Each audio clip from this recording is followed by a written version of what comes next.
A boot made to toe poke a ball, a football boot with a zip, and a football boot that was meant to make your shots a little bit harder. Here are just some of the failed football boot technologies that have flopped over the years. Today we'll be diving into 6 pairs of boots, some a little bit more weird than others. Let's first start with the F50 Tunic. What a pair of boots this was. In 2006, Adidas released the first F50 Tunic, which allowed players to customize their outsoles for whatever playing conditions.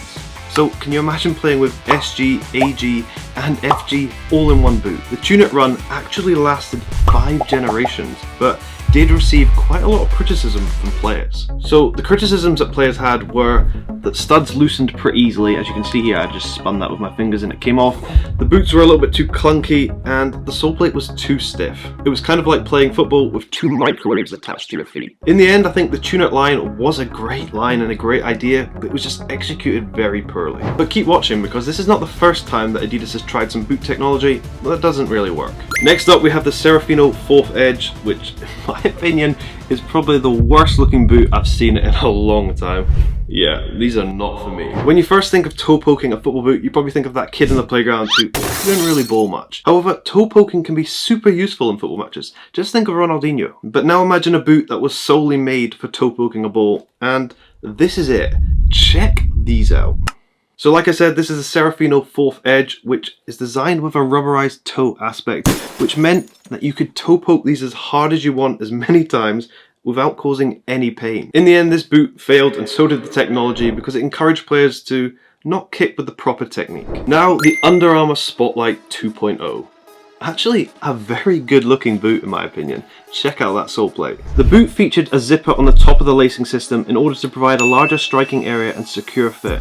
However, it came with numerous issues. So the zipper construction actually made it a lot more bulkier and more difficult to put on the boot than just normal laces. And for a boot that's based solely around having a zipper, you'd think they'd get it right, but unfortunately it would get stuck all the time and even slide down during matches. Like, can you imagine running down the wing wearing a pair of these and the zip comes down and it just slips off your foot?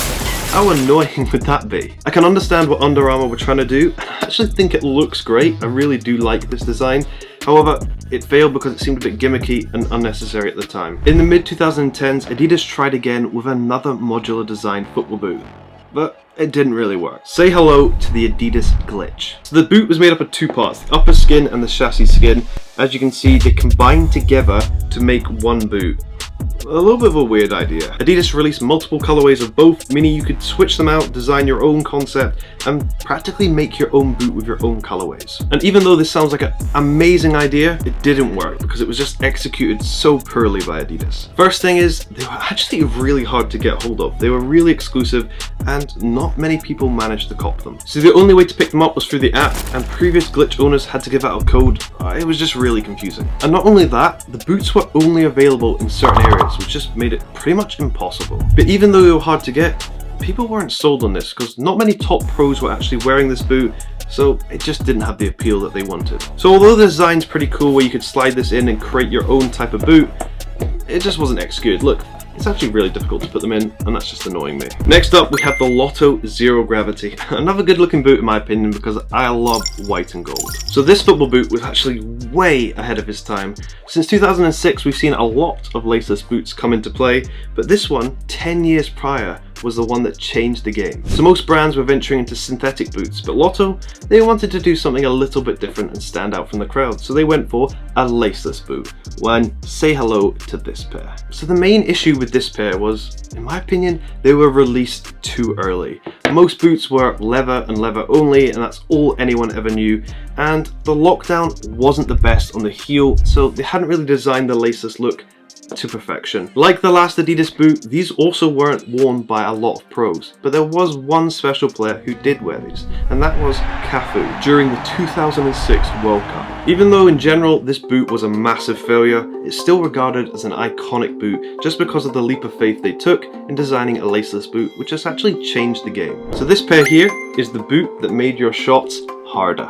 The Adidas Predator is probably one of the most iconic lines in football boots ever, and Everybody's going to recognize this. However, with the Predator Pulse and Absolute, they introduced something called the Power Pulse system to make your shots go a little bit harder, or so they say. The technology here was actually in the insole, where they had a metal bar here filled with sand in a flexible casing. They claimed that this technology would add momentum when you're swinging your foot, and Adidas claimed it would increase your shot power by 5% compared to other boots.